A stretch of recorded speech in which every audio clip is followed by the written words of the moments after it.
Nike was not always the giant brand it is today. It started from much humbler beginnings. Nike's origin story is perhaps the most inspiring story you'll hear today, and this is how it began. Phil Knight, the founder of Nike, had a restless night. He woke up to the realization that his life had no purpose. He had graduated college, but he was still lost and unsure of what to do with his life. He even enlisted in the army, but that did not help him find his direction. However, while studying for his graduate degree in business at Stanford University, he came up with an idea that would change his life forever. He noticed that Japanese camera companies were dominating the market that used to be more German-oriented, and he wondered if the same could happen in the running shoe industry. Phil became extremely invested in the idea and decided to import Japanese shoes into the American market. Although he knew nothing about importing or selling shoes, he believed in his idea. So after graduating, he decided to create an opportunity for himself. He took a trip to Japan, and in the city of Kobe, he found a running shoe brand called Tiger, manufactured by a company known as Onitsuka. Phil loved the designs of Onitsuka's shoes, and he was certain that the shoes had the potential to dominate the American market. Eventually, Phil cold called the company's owners and managed to arrange a meeting, despite having no experience in the business. At the meeting, Phil introduced himself as an American shoe distributor who would help market their shoes in America.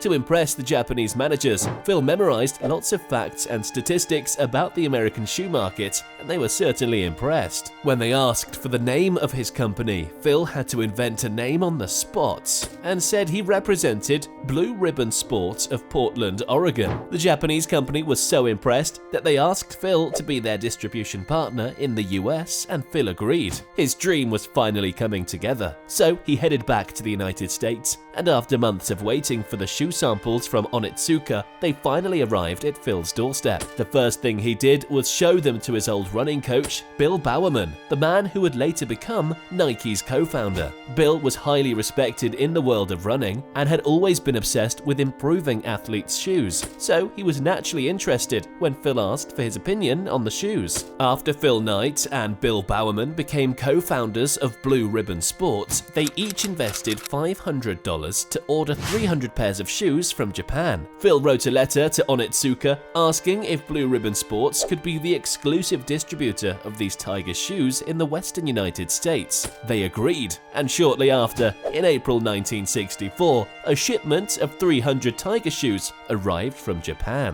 Now they had shoes, but they didn't have anywhere to sell them. So Phil, determined as ever, decided to sell the shoes himself. He began going to track meets and running clubs, selling the shoes from the trunk of his car. To his own surprise, he was able to sell out all 300 pairs within just 3 months. This success allowed Phil to get a business loan from the bank so they could move Blue Ribbon Sports out of Phil's parents' basement and into its first real office. However, since Bowerman still had a full-time job, Phil decided to hire the company's first full-time employee, Jeff Johnson, the man who would later come up with the company's iconic name, Nike. In 1966, with sales rising rapidly, they were able to open their own retail store to sell their shoes. The store was uniquely designed to be a sanctuary for runners, a place where they could hang out and talk and browse shelves full of books related to running. It was a smart plan, and it drew quite a lot of customers. Phil and Johnson worked on the business side of the operations, while Bowerman handled the creative side of things. Bowerman began to tinker with the shoe designs. He took a few shoes from a shipment, ripped them apart to see how they were designed, and then made notes on how to improve them. Bowerman would send these notes back to Onitsuka in Japan, asking for changes to be made before the next shipment. He was basically designing Onitsuka's shoes for them. Around this time, Bowerman also started coaching famous runners and future Olympians. And with that connection, he helped to build their brand further and sell even more shoes. He even wrote a book on jogging, which surprisingly sold over 1 million copies and helped kickstart the popularity of jogging. Because of the book, more people started jogging, and where did they get their shoes? Blue Ribbon Sports. In 1971, the partnership between Blue Ribbon Sports and Onitsuka came to an end when the Japanese company decided to cut out their middleman and start selling its shoes directly in the United States. This was a huge blow to Phil and Bowerman, but they turned it into an opportunity to create their own brand. Jeff Johnson came up with the name Nike, and they paid an art student $35 to design the famous swoosh logo.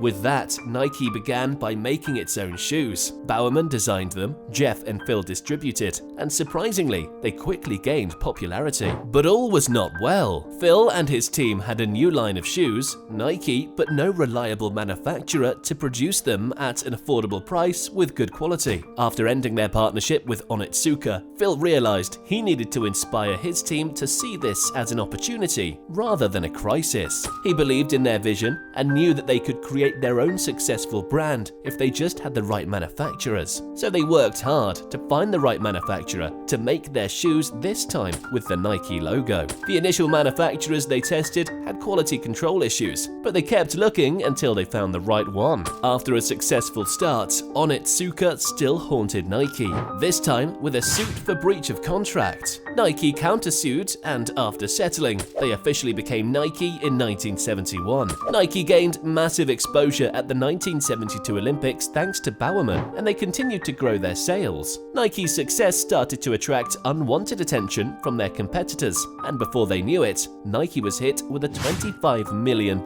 bill from the US Customs Service. Their competitors had lobbied the federal government to enforce the American selling price rule, which imposed high import duties on Nike's products. Nike couldn't pay the bill, so they hired a lawyer to fight the case, and after 3 years, they were able to settle the suit, paying only $9 million. As Nike's popularity grew, they expanded both their business and their influence. They started selling clothes and secured endorsement deals with top athletes like Tiger Woods and LeBron James. But their biggest endorsement deal was with Michael Jordan, whose shoe line, the Evergreen Air Jordans, made hundreds of millions of dollars. By 1986, Nike had become the biggest sports brand in America. But despite their success, Nike had a dark secret involving violent intimidation, slavery, harassment, and child labor. And in 1991, the secret was exposed. In 1991, Nike faced a huge scandal after American labor activist Jeffrey Ballinger published a report revealing that the company secretly used child labor and exploited workers in underdeveloped countries. This led to protests, boycotts, and a significant drop in sales and stock prices. This made Phil Knight, the founder of Nike, promise to improve the conditions of the workers in the factories, and for the next decade, the company did everything to save its reputation. But that was not the end of it.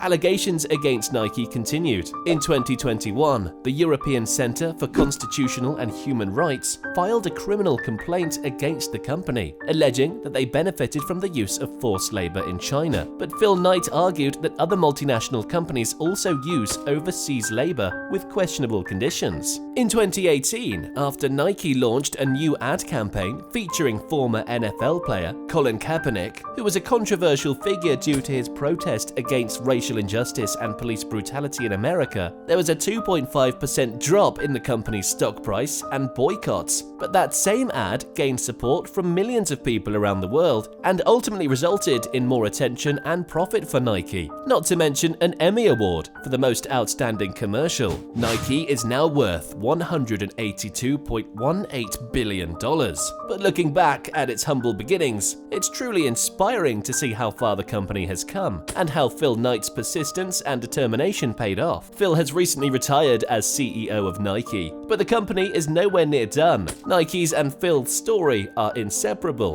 The story of how a man with no experience built the biggest sports brand in the world, and will continue to inspire everyone who hears it to take that leap of faith, pursue their crazy idea, and just do it. And that's it. Be sure to catch our next video featuring more authentic success stories from top brands, the secret recipe to Burger King's success.